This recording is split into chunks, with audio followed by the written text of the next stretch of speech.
কৌশলের নামে গুপ্ত কিংবা সুপ্ত বেশ ধারণ করেনি বিএনপির কর্মীরা। ষড়যন্ত্র কিংবা অপপ্রচার চালিয়ে কেউ এই দলকে দমন করে রাখতে পারবে না ইনশাআল্লাহ। ফ্যাসিবাদী শাসন আমলে আমাদের হাজার হাজার নেতাকর্মীকে অত্যাচার, নির্যাতন, হত্যা করা হয়েছে। হাজারেরও মতন নেতাকর্মীকে হতে হয়েছে গুমের শিকার, যার কিছু অংশের পরিবার আজকে এখানে হাজির আছে। সারা দেশে ফ্যাসিবাদ বিরোধী আন্দোলনের সময় শুধুমাত্র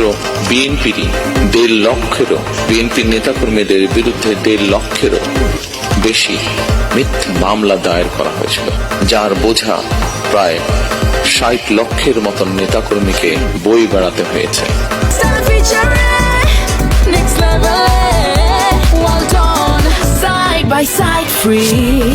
দেড় শতকেরও বেশি সময় ধরে ফ্যাসিবাদ বিরোধী আন্দোলনের তীব্রতা কখনো কখনো হয়তো কিছুটা স্তিমিত হয়েছে, কিংবা আন্দোলন কখনো তুঙ্গে উঠেছে, এবং এই আন্দোলন করতে গিয়ে বছরের পর বছর ধরে অসংখ্য গুম খুন, অপহরণ, মিথ্যা মামলার হয়রানি, নির্যাতনের পরও বিএনপির একজন নেতাকর্মীও কিন্তু রাজপথ ছাড়েনি।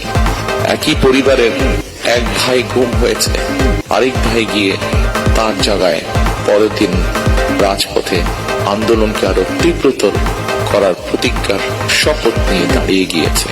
কৌশলের নামে গুপ্ত কিংবা সুপ্ত বেশ ধারণ করেনি বিএনপির কর্মীরা। আমি দৃঢ়ভাবে বিশ্বাস করি যে দলের নেতাকর্মীরা অন্যায়ের বিরুদ্ধে এ ধরনের আপোষহীন ভূমিকা রাখতে পারে, সেই দলের বিরুদ্ধে ষড়যন্ত্র কিংবা অপপ্রচার চালিয়ে কেউ এই দলকে দমন করে রাখতে পারবে না ইনশাআল্লাহ। ফ্যাসিবাদী আমলের নির্যাতনের শিকার আমার সামনে বসা হাজারো প্রিয় মুখ, আপনাদেরকে আত্মত্যাগ